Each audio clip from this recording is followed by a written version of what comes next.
Hello, welcome back to talk with me today.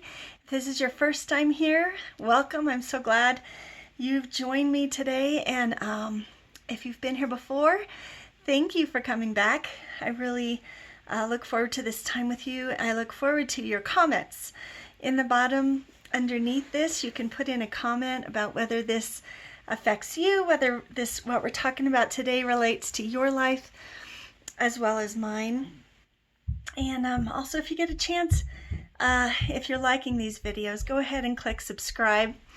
And I think there's a bell somewhere you can click to get notified when the videos come on. But today we're going to talk about what's happening to you and why you're running in circles. So I want to tell you a little bit about me and what happened to me to help me discover that I was running around in circles. But first of all, what does it mean to run around in circles? What that means is you're trying your best. You're trying your best to accomplish your goals. You're trying your hardest to move forward in life, to have a good, happy family, to build a business. Maybe you're trying to teach people and edify people, help people. Maybe you're wanting to serve people. But every day feels like the day before. You feel like every morning you get up, you have all kinds of things on your list that you want to do, but you never get anywhere. Maybe you see where you want to be in life and you have a desire to have a pure heart and walk in generosity and kindness, but each day just feels like the same day that you had already. And what I want to tell you is I just want to share a little bit about my story and how I got stuck in those circles and what made a big difference for me. So there were some things that were holding me back. So when I was young, and I don't know if you guys experienced this too, there was an awful lot of bullying then. There's even more now. But I was extremely bullied when I was young, even starting in first grade. Can you believe that? First grade all the way through high school, I struggled with bullies. Now, I didn't bully in return. That's not how my stuck looked. But what I did instead was I kind of judged. I had that self-righteous offense that I held with me, and I just always expected that people were going to treat me terribly. I allowed it to change me. The bullying became a propelling force that changed my heart about how I looked at other people. I didn't even know I had wounds because I had stuffed them so deeply. And what happened was I was always expecting to be rejected. I was always expecting to be the lonely outsider because of that bullying, because I hadn't worked through my trauma. I hadn't dealt with my wounds.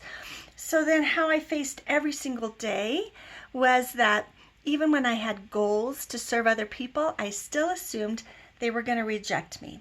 I still thought that they weren't going to receive me and they weren't going to want what I had to offer because I came from that expectation of offense. Now, an expectation of offense is prideful because it's like this self-righteous offense. It's like I have a right to be offended. I have a right to feel this way. And so what happened was I got stuck in that. It was that circle of judging someone else led me to experience the same judgment toward myself. And when I held a grudge against somebody else, what that opened the door for others to hold grudges against me. And when I expected to be rejected, I was. When I had a bitter root expectation of things going wrong for me, they did because I expected it.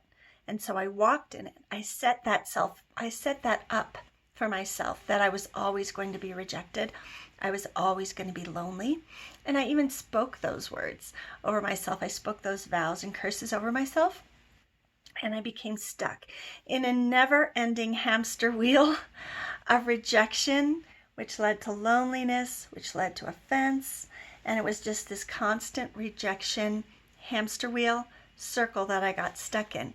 So if you heard my vision that the Father gave me from a couple days ago, this is a picture to me of that vision that the Father gave me of those poles of people chained to judgment, and so they would just go in circles, or the people who were chained to unforgiveness and they just go in circles, and until that chain was broken they couldn't run the race that they were called to run.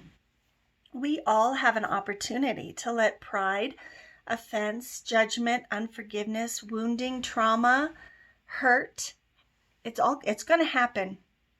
Those things are going to happen. This world is a place where harsh things happen, either out of our own sinfulness or out of the spiritual realm that's going on around us.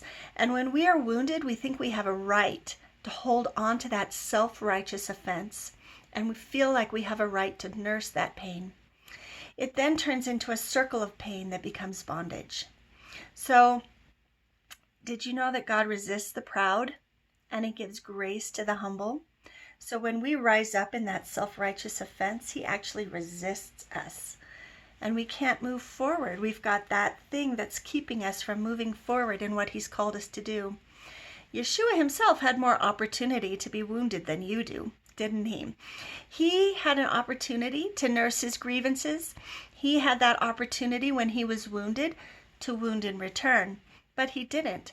When He suffered, He continued to trust in the process of why He was here and what He was here for.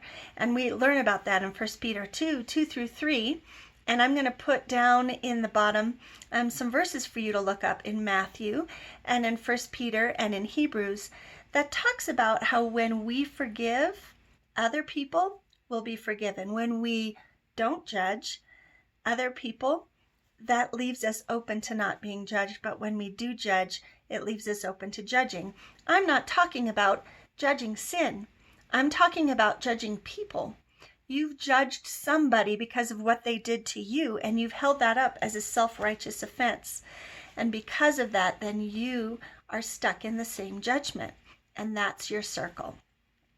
Okay, so nursing grievances and holding on to wounds causes us to wound other people. And then we're not running that race that was set before us. God gave us a specific purpose and plan on this earth. And if we are stuck in that circle of grievances and wounds and trauma, we're not going forward. We're just spinning our wheels. Okay, so you have a calling and a purpose to serve other people. But every grievance, wound, and trauma that you hold on to is keeping you one more day away from running that race that you were given to run. That we hear about in Hebrews, the book of Hebrews, when it says to run that race with endurance that's set before you. We got to keep going. We've got somewhere to go. We've got a race to run. And if you are spinning in your circles like I was, until I figured out how to release that trauma, until I figured out how to be healed from judging other people, how to overcome that self-righteous offense and pride. And it's still a process. Every single day, there's an opportunity to be wounded or offended. And every single day, we have to say, no, I choose not to be wounded. I choose not to be offended today. I choose to release that. Now, what happens in the past is if you've held on to a bunch of wounds and trauma, you've stuffed them pretty deep, just like I did. I had not any idea that I had stuffed those wounds so deeply that they were coming out in an expectation of rejection. I didn't realize that the bullying I suffered as a child was actually making me think that everybody was going to leave me as an outsider now.